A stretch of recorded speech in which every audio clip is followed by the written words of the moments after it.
Je m'appelle Lucie Robert, je suis doctorante en deuxième année au laboratoire ICARE et à l'université Bordeaux-Montaigne et je travaille sur la transmission de l'occitan limousin depuis le deuxième après-guerre et plus particulièrement l'impact des politiques publiques sur cette transmission.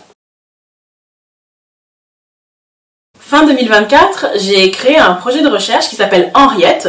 Donc c'est un acronyme pour Hommage, Enquête, Reproductibilité, Idiome et Territoire. Donc Henriette, en fait, c'est un projet hommage à la grande linguiste Henriette Walter, qui a 96 ans et qui, en 1980, a fait une enquête en domaine linguistique occitan-limousin.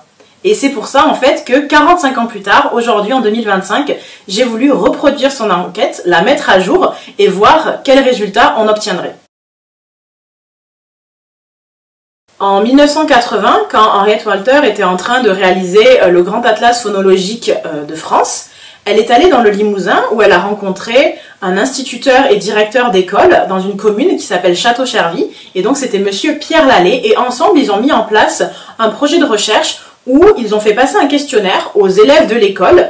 Ils ont eu 93 réponses et le but, c'était de rendre compte de l'attachement au parler vernaculaire, donc de l'occitan limousin, qu'avaient les habitants de cette commune de Château-Chervy et des alentours. En fait, ce qui est surprenant et ce qui a donné lieu à publication, c'est qu'ils ont trouvé vraiment une grande vitalité de cet idiome en 1980. Sur les 93 réponses reçues, eh bien, presque unanimement, les gens comprenaient et parlaient l'idiome occitan limousin.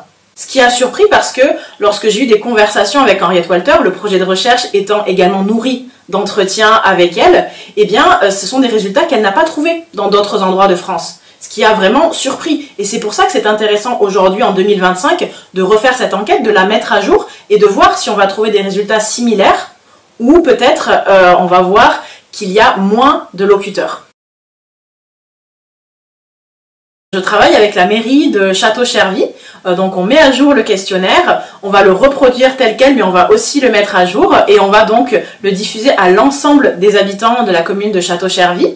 Et le but en fait c'est de faire vraiment une recherche participative qu'on construit ensemble pour voir ce qui peut être utile aussi pour la commune. Donc on va faire des projets aussi avec les écoles de la commune et puis après on fera évidemment des restitutions et le but en fait ce sera vraiment de rendre compte de l'attachement au parler vernaculaire, donc à l'occitan limousin et également peut-être de mettre en lumière cette recherche qui a été faite en 1980 et du coup la présence de l'occitan limousin sur le territoire. On va voir si tous les gens de la commune savent ce qu'est l'occitan, savent ce qu'est l'occitan limousin et s'ils le parlent, s'ils le comprennent. Donc c'est un projet qui commence là en 2025 et il n'a pas encore de date de fin parce qu'on va mettre en place différents projets dans les années à venir.